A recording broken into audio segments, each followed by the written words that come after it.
La situation entre le Bénin et le Niger demeure une intrigue. Il y a environ une semaine, je crois, les autorités nigériennes nous ont saisis par écrit pour solliciter la tenue d'une réunion du comité interétatique de suivi du pipeline pétrolier. Elles ont proposé que la réunion se tienne au Niger. Et le Bénin a donné son accord et j'ai personnellement instruit le ministre en charge des mines de s'y rendre. Il s'y est donc rendu le lundi dernier et les trois parties, c'est-à-dire le Bénin, le Niger et la société chinoise WAPCO, se sont retrouvés à Niamey pour évoquer les voies de mise en œuvre normale du contrat de transit du pétrole nigérien par le Bénin. Saisissant l'occasion de la mission de mon ministre à Niamey, j'ai rédigé une lettre à l'attention du président nigérien et ai mandaté le ministre Adambi de la lui remettre en main propre. En ce qui concerne la réunion du comité interétatique, le Bénin, par la voix de son ministre, a réitéré la disponibilité de l'administration béninoise, notamment la douane, à coopérer avec la douane nigérienne en vue du chargement normal et régulier du pétrole nigérien au terminal de Sémé, pour autant que les formalités douanières de transit soient possibles. Je rappelle que les formalités douanières de transit ne sont possibles que si le passage des biens par les frontières est permis. Autrement dit, si les frontières ne sont pas ouvertes pour le passage formel du pétrole, les formalités douanières permettant son transit par le territoire du Bénin ne sont techniquement pas possibles.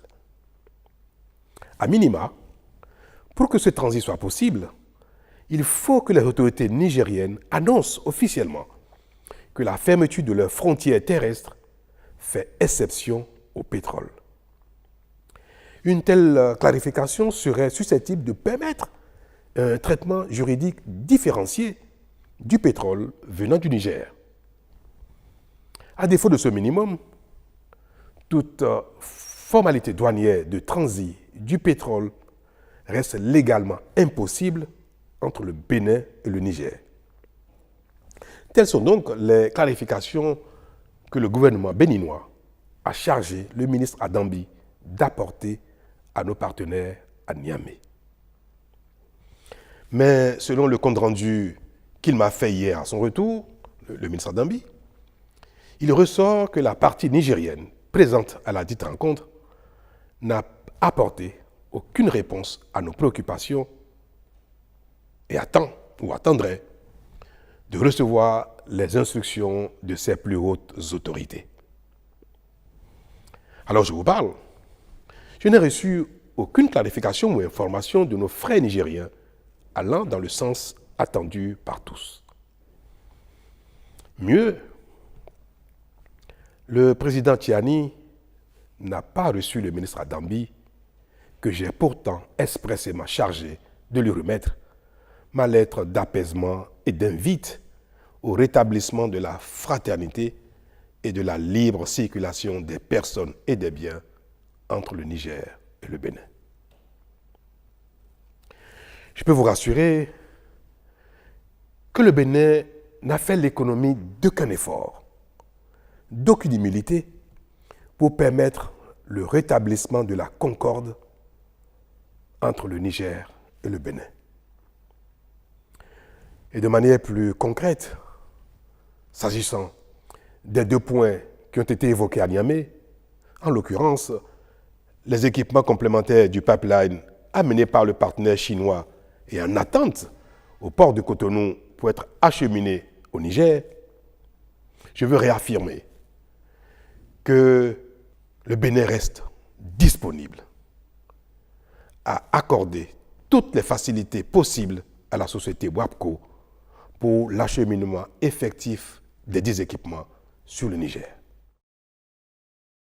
Quant au chargement du pétrole au terminal de Sémé, je suis particulièrement peiné d'observer les déconvenues que subit le partenaire chinois du fait de l'impossibilité d'opérer le chargement du pétrole en raison du défaut des formalités douanières. Je fais le tour du monde pour prier les uns les autres de venir investir en Afrique, au Bénin. Parce que pour nous, c'est la principale voie de nous développer. Et me voilà, témoin de ce qui fait la réticence des investisseurs et qui pénalise l'attractivité de notre continent. Mais je garde l'espoir que l'apaisement des relations entre le Niger et le Bénin ne saurait tarder davantage parce qu'il n'y a aucune raison qui justifie la méfiance et l'attitude de nos frères du Niger. Le temps de la protestation et des sanctions en raison du coup d'État qui a eu lieu au Niger est passé. Ce temps est passé pour tout le monde. Et il n'y a plus rien qui justifierait aujourd'hui que les autorités béninoises ne soient pas dans la bienveillance à l'égard des autorités nigériennes actuelles. Mais en attendant, nous chercherons les voies et moyens pour aider la société chinoise WAPCO afin de limiter leurs souffrances et préserver leur intérêt pour l'Afrique. Voilà ce que j'ai à vous dire sur la situation. Merci.